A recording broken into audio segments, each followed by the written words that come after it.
तुमचं मन जे विचार करतं तेच घडतं. तुम्ही मनातनं जे ठरवता तेच निर्माण होतं. या जगातली कुठलीही गोष्ट तुमच्यावर परिणामच करू शकत नाही. तुमच्या मनातला विचारच तुमच्या मनावर परिणाम करतो.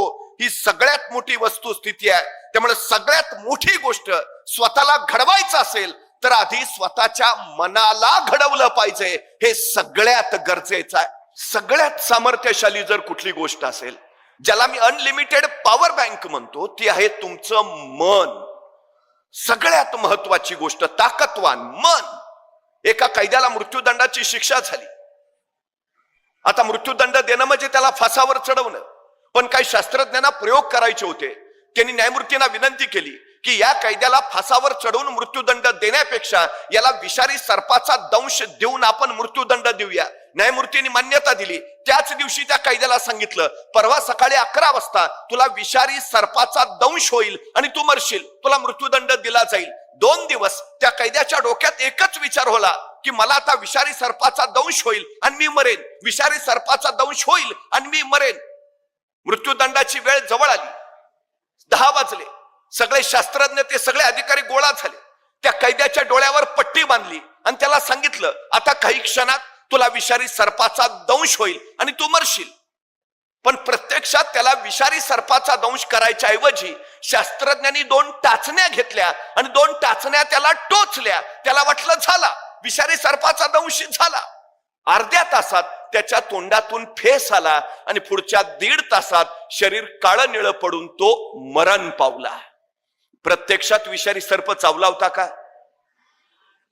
विषारी सर्प तुम्हाला मारत नाही, तुमच्या मनातला विचार तुम्हाला मारून टाकतो.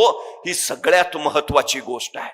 तुम्ही सकारात्मक विचार केला तर सगळं सकारात्मक घडेल. तुम्ही नकारात्मक विचार केला तर नकारात्मकच घडेल. हे सगळ्यात आणि सगळ्यात महत्वाचं आहे. तुम्ही कोण आहात काही फरक पडत नाही, तुम्ही विचार काय करता याने फरक पडतो. तुम्ही आता कोण आहात काही महत्वाचं नाही, तुम्ही उद्या कोण बनणार ते सगळ्यात आणि सगळ्यात महत्वाचं आहे. तुमच्या मनात ठरवून घ्या, मला काय व्हायचंय, काय व्हायचंय. जे ठरवाल ते तुम्ही होणारच. जगातली कुठलीही शक्ती त्याला रोखू शकत नाही. ही गोष्ट पहिली लक्षात असू द्या.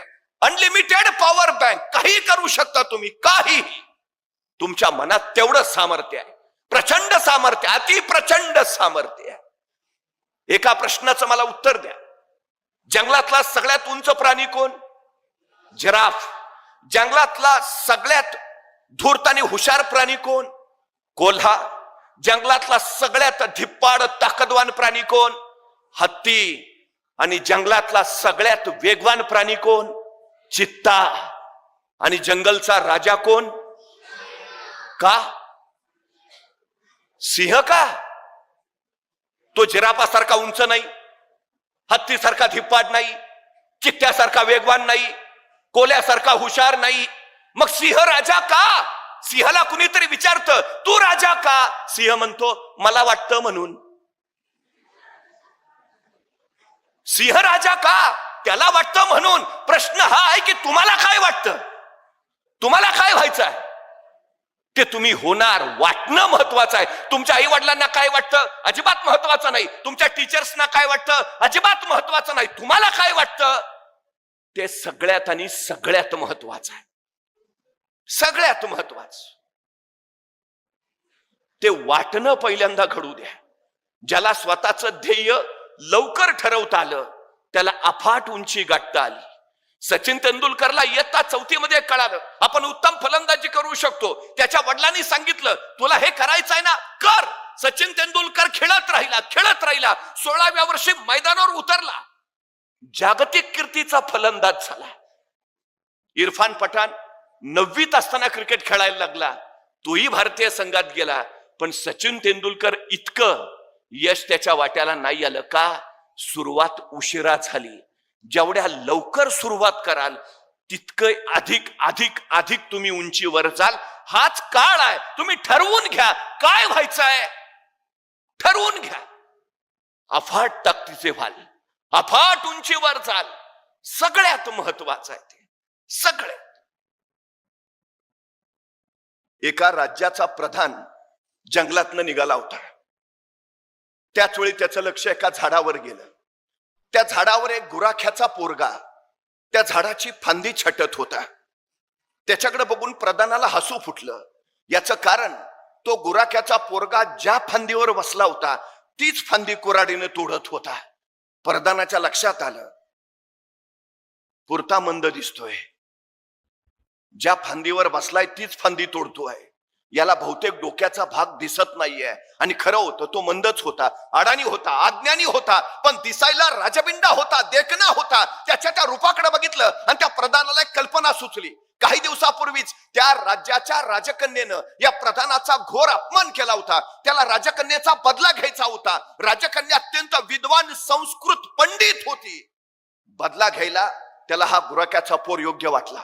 त्याने त्या गुराख्याच्या पोराला खाली उतरवलं. त्याला सांगितलं, तू अडाणी आहेस, कुणाला सांगू नको, तुला काही येत नाही, कुठं बोलू नकोस, तू मंद आहेस, तोंडच उघडू नको. मी तुला राजपुत्राचं रूप देईन आणि राजा पुढं तो अत्यंत विद्वान पंडित आहे म्हणून सांगेन, फक्त हो म्हण. या गुराख्याच्या पोराला त्या प्रधानानं अत्यंत राजबिंड्या राजपुत्राचं रूप दिलं आणि अत्यंत विद्वान पंडित म्हणून त्यांनी राजासमोर त्याला हजर केलं. आपल्या विद्वान राजकन्येसाठी याच्यासारखा दुसरा विद्वान वर मिळणार नाही हे त्यांनी राजाला पटवून दिलं. राजकन्येलाही मान्य झालं, लग्न झालं. आणि एकांतात या राजकन्येनं आपल्या या विद्वान पतीला प्रश्न विचारला, अस्ति कश्चित वाग्विशेष. त्याला काहीच कळेना. अस्ति कश्चित वाग्विशेष, प्रश्न संस्कृत मधला आहे. तुम्हाला वाङ्मयाचं काही विशेष ज्ञान आहे का? अहो त्याला कसलंच ज्ञान नव्हतं, वाङ्मयाचं कसलं विशेष ज्ञान. त्याला काही कळेना, तो नुसताच काही वेळानंतर राजकन्येला कळलं, याला काही येत नाही, हा मंदबुद्धी आहे, हा अडाणी आहे, हा अज्ञानी आहे, आपली फसवणूक झाली आहे. ती राजकन्या त्याला अद्वा तद्वा बोलायला लागली. तिनं त्याचा प्रचंड अपमान केला. तसा तो गुराख्याचा पोर पेटून उठला आणि राजकन्याला म्हणाला, आता निघतोय, परत येईन ना, विद्वान पंडित म्हणून परत येईन. आणि त्याच क्षणी त्या गुराख्याच्या पोरानं राजवाडा सोडला आणि जंगलची वाट धरली. जंगलात तो ज्ञानसाधना करत राहिला, अखंड अखंड अखंड ज्ञानसाधना. काली मातेच्या मंदिरात ज्ञानसाधना केली म्हणून कालिदास झालेला तो गुराख्याचा पोर कवी कुलभूषण महाकवी कालिदास ठरला. गुराख्याचा पोर जर कवी कुलभूषण होत असेल तर या जगात कुणाला कसलीच अडचण नाही. कुणी काहीही घडू शकतं, कुणी काहीही बनवू शकतं. ही सगळ्यात महत्वाची गोष्ट, फक्त निश्चय हवा. निश्चयाचा दृढ निश्चय व्हायला हवा.